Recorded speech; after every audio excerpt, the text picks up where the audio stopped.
আওয়ামী লীগ শাসনামলে ক্ষমতার বাতিঘর হিসেবে পরিচিত মন্ত্রী এমপিদের বাড়িগুলো এখন ভুতুড়ে পরিত্যক্ত। ন্যাম ভবনেও নেই হাসিনা সরকারের এমপি মন্ত্রীরা। একসময় ক্ষমতার কেন্দ্র হয়ে ওঠা নিভৃত বাড়িগুলো এখন খাখা করছে। আদিত্য মামুনের রিপোর্ট।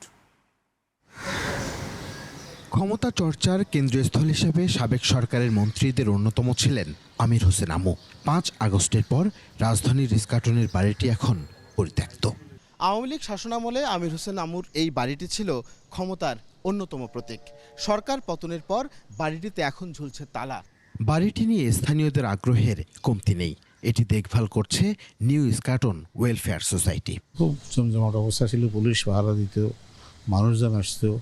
একই রকম চিত্র সাবেক আইনমন্ত্রীর বনানীর পৈতৃক বাড়ি, যেন নিস্তব্ধ শুনশান। কেউ থাকে না, উনিই ছিলেন, এইভাবে পড়েই আছে। এখন যে কোনো ব্র্যান্ডের পুরাতন এসি বদলে নতুন ওয়ালটন এসিতে উপভোগ করুন 25% ছাড়।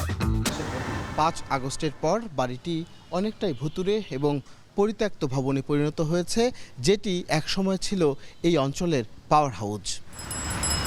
সংসদ ভবন এলাকায় মন্ত্রী এমপিদের জন্য বরাদ্দকৃত 10 তলার 6টি ভবন।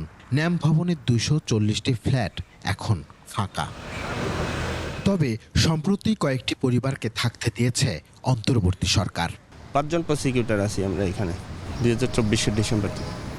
একসময় দেশের বিভিন্ন প্রান্ত থেকে জনসাধারণ আসতেন এই ন্যাম ভবনে। নানান প্রয়োজনে কাজে আসতেন সংসদ সদস্য এবং মন্ত্রীদের কাছে। আজ সেই ন্যাম ভবনগুলোতে কোনো সংসদ সদস্য কিংবা মন্ত্রীদের বসবাস নেই। অনেকটা ভুতুড়ে পরিত্যক্ত ভবনে পরিণত হয়েছে ন্যাম ভবনগুলো। ন্যাম ভবন থেকে আদিত্য মামুন, 21 টেলিভিশন, ঢাকা।